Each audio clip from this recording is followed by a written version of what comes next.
Hello दोस्तों, welcome to my channel tech information. दोस्तों आज हम बात करने वाले हैं नावल डॉकयार्ड विशाखापट्टनम में जो आईटीआई अप्रेंटिसशिप के लिए वैकेंसी आई हुई है उसके रिगार्डिंग बात करेंगे। दोस्तों ये novel dockyard Visakhapatnam ministry of defence navy के अंतर्गत आता है।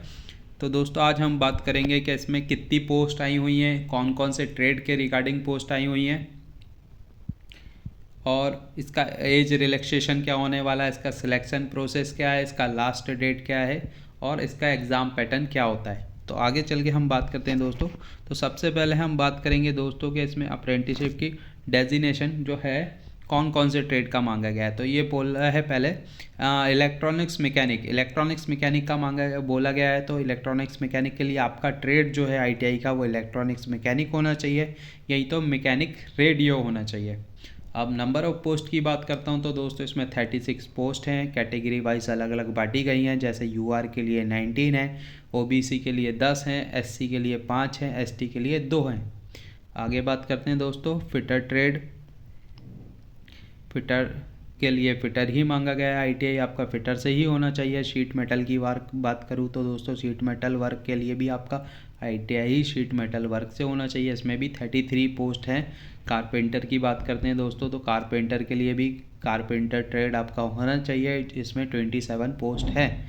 अगर डीजल मैकेनिक की बात करूं तो दोस्तों तो आपका ट्रेड जो है वो डीजल मैकेनिक से होना चाहिए और उसके लिए 23 पोस्ट है। पाइप फिटर के लिए बात करें दोस्तों तो आपका ट्रेड जो है प्लम्बर होना चाहिए और 23 पोस्ट उसके लिए भी दी गई हैं। अब इलेक्ट्रीशियन के लिए बात करते हैं दोस्तों तो इलेक्ट्रीशियन के लिए 21 पोस्ट हैं, आपका ट्रेड इलेक्ट्रीशियन से होना चाहिए। पेंटर के लिए बात करते हैं दोस्तों तो उसके लिए 16 पोस्ट हैं और आपका ट्रेड जो है आईटीआई में पेंटर होना चाहिए। अब बात करते हैं दोस्तों एसी मैकेनिक की, और आपका ट्रेड भी एसी मैकेनिक होना चाहिए, उसके लिए 15 पोस्ट हैं दोस्तों। वेल्डर की बात करते हैं दोस्तों तो वेल्डर गैस एंड इलेक्ट्रिक, तो आपका ट्रेड जो है वो वेल्डर होना चाहिए गैस एंड इलेक्ट्रिक और 15 पोस्ट इसके लिए भी दी गई हैं। मतलब इसमें नॉर्मल आप अगर ट्रेड आपका वेल्डर है तो आप इसके लिए एलिजिबल हो। अब बात करते हैं मशीनिस्ट के लिए दोस्तों, तो मशीनिस्ट के लिए भी आपका ट्रेड मशीनिस्ट ही होना चाहिए और 12 पोस्ट इसके लिए भी है। इंस्ट्रूमेंट मैकेनिक की बात करूं तो इसमें 10 पोस्ट है और आपका ट्रेड इसमें इंस्ट्रूमेंट मैकेनिक मांगा गया है। तो mechanic machine tool and maintenance, इसका अगर बोले तो इसमें 6 पोस्ट हैं और इसमें ट्रेड आपका मैकेनिक मशीन टूल्स मेंटेनेंस होना चाहिए। फिर है बात करते हैं फाउंड्री मैन की, तो इसमें 5 पोस्ट हैं और आपका ट्रेड फाउंड्री मैन मांगा गया है। आगे बढ़ते हैं दोस्तों तो नंबर ऑफ़ टोटल पोस्ट 275 हैं, बाकी इसको कैटेगरी वाइज अलग अलग बांट दिया गया है।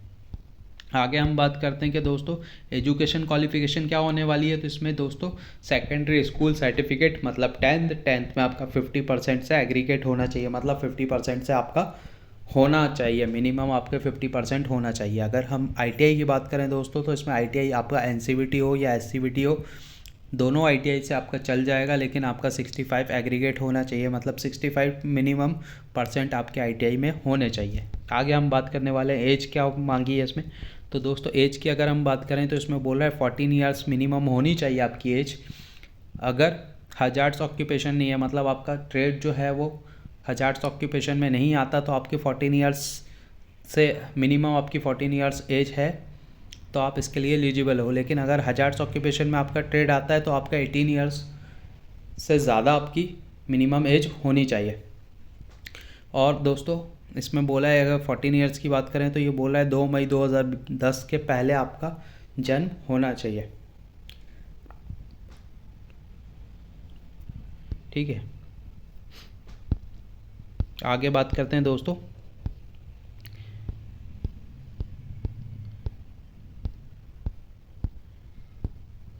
सिलेक्शन प्रोसेस क्या होने वाला है दोस्तों। तो सिलेक्शन प्रोसेस की अगर मैं बात करूं दोस्तों तो इसमें आपका सबसे पहले जब आप फॉर्म फिल करके जमा करेंगे तो आपके आईटीआई और 10th के परसेंट के हिसाब से, मतलब 10th के परसेंट का आपका 70% और आईटीआई का आपका 30% मिला के जो आपका मेरिट लिस्ट बनेगी, मतलब दोनों के जो मार्क्स होंगे उसको कैलकुलेट करके जोड़ के आपका एक मेरिट लिस्ट बनाई जाएगी। उसके आधार पे एक सीट पे 5 बच्चों को बुलाया जाएगा रिटर्न एग्ज़ाम के लिए। उसके बाद एक रिटर्न एग्ज़ाम लिया जाएगा। रिटर्न एग्ज़ाम में मैथमेटिक्स में से 20 क्वेश्चन आएंगे, जनरल साइंस से 20 क्वेश्चन आएंगे और जनरल नॉलेज से 10 क्वेश्चन आएंगे। मतलब टोटल 50 क्वेश्चन आपसे पूछे जाएंगे दोस्तों, और एक क्वेश्चन का 1.5 मार्क्स आपको मिलने वाला है, और इसमें कोई नेगेटिव मार्किंग नहीं है दोस्तों। उसके बाद जो है रिटन एग्ज़ाम अगर आप क्वालिफाई करते हैं तो उसके बाद फिर आपको इंटरव्यू के लिए बुलाया जाएगा। इंटरव्यू में आपको एक सीट पे 2 बच्चों को बुलाया जाएगा, इंटरव्यू होगा। उसके बाद अगर इंटरव्यू आप पास करते हैं तो फिर आपका डॉक्यूमेंट वेरिफिकेशन होगा दोस्तों, और डॉक्यूमेंट वेरिफिकेशन के बाद आपका एक ओरल टेस्ट होने वाला है जो कि आपके स्किल से रिलेटेड होगा। आपको स्किल से, टेक्निकल स्किल जो है आपके टेक्निकल ट्रेड से जो आपके क्वेश्चंस पूछे जाएंगे आपसे, उसके बाद एक फ़ाइनल मेरिट लिस्ट तैयार होगी जिससे आपका सिलेक्शन होगा। उसके आगे हम बात करते हैं दोस्तों कि ये एग्ज़ाम कब होने वाला है। तो रिटन एग्ज़ाम की अगर मैं बात करूं दोस्तों, तो रिटन एग्ज़ाम आपका 28 फरवरी 2024 को आपका रिटन एग्ज़ाम लिया जाएगा, और इसका रिज़ल्ट कब डिक्लेयर किया जाएगा तो दोस्तों 2 मार्च 2024 को इसका रिज़ल्ट डिक्लेयर किया जाएगा। आगे हम बात करते हैं दोस्तों क्या इसका इंटरव्यू और मेडिकल एग्ज़ाम कब होने वाला है।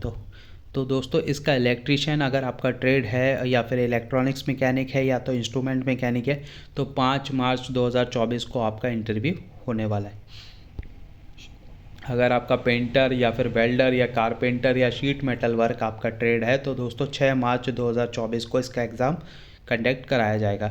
अगर आपका ट्रेड दोस्तों fitter, AC mechanic, diesel mechanic है तो आपका 7 मार्च 2024 को एग्ज़ाम कंडक्ट कराया जाएगा।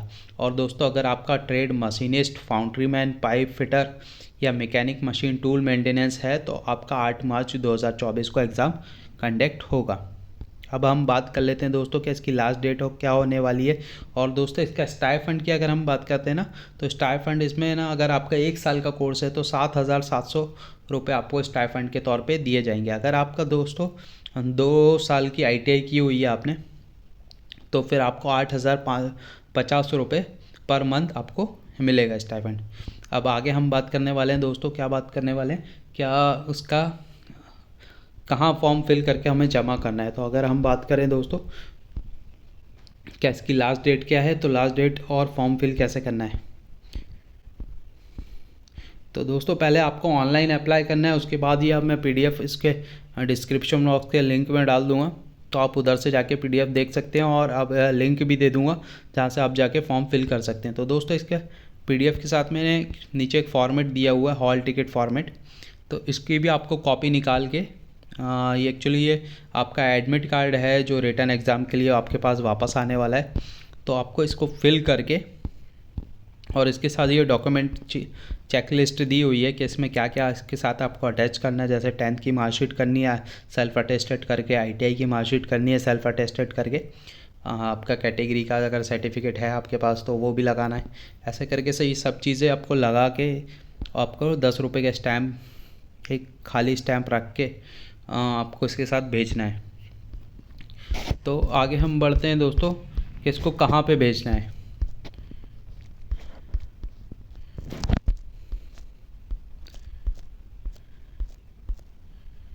तो दोस्तों जैसे हम ऑनलाइन अप्लाई करते हैं, उसके बाद अप्लाई करने के बाद हमें the officer incharge for apprenticeship naval dockyard apprenticeship school VM naval base SOPO Visakhapatnam Andhra Pradesh, इस पे पोस्ट करना होगा आपको जो मैंने अभी बताया Annexure 1 और Annexure 2, और उसके साथ जो सपोर्टिंग डॉक्यूमेंट है वो।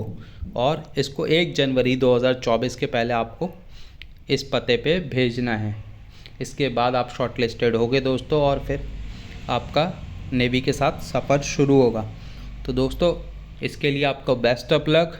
अगर मेरा ये वीडियो अच्छा लगा है तो प्लीज़ लाइक, शेयर और सब्सक्राइब ज़रूर करें। Thank you.